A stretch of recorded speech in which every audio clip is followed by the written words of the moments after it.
melanjutkan pembahasan di dalam masalah takwil. Ulama khalaf ini mentakwil ayat suci Al-Quran. Tujuannya adalah karena untuk menolak orang-orang yang berbuat bid'ah, dan para ulama di zaman mereka menetapkan wakaf pada ucapan warrasikhun.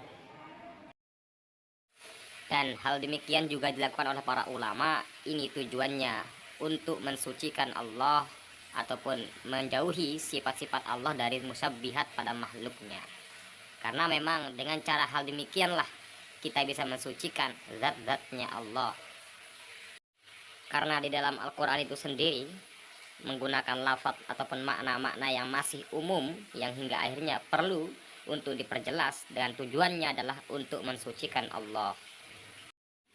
Dan Imam Al-Bukhari sendiri juga mentakwil pada ayat wajhah itu. Beliau mengartikan bahwasanya wajah itu maksudnya adalah mulkah, kekuasaannya Allah.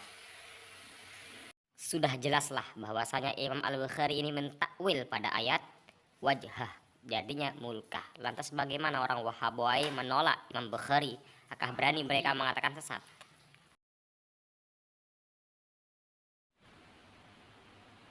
Dan pandangan ulama salaf di dalam masalah takwil bahwasanya dalam lafaz wa ma ya'lamu ta'wilahu illallah, beliau ulama-ulama salaf ini mengatakan bahwasanya wakafnya itu terjadi pada lafaz illallah. Hal demikian tidak menafikan bahwasanya tidak ada yang mengerti takwil kecuali Allah. Dan dapat kami simpulkan bahwasanya ayat yang menerangkan tentang takwil ini hanya terjadi perbedaan di dalam masalah wakaf saja. Dan ulama salaf ini mewakafkannya pada lafaz illallah. Dan hal demikian tidak menutup kemungkinan tidak ada yang menerima takwil kecuali Allah semata.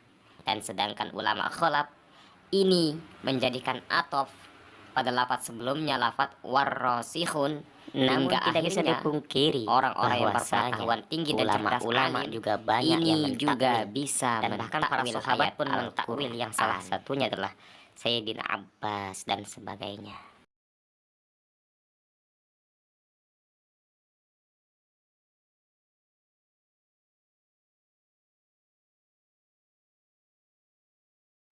Dan antara takwil dan tidak ini sama-sama tujuannya adalah untuk mensucikan Allah. Dan ulama salaf ini tidak mentakwil karena berihtiyat di dalam Al-Quran, dan sedangkan ulama khalaf ini mentakwil untuk menghindari pemahaman-pemahaman orang yang mensubhatkan Allah dengan makhluknya.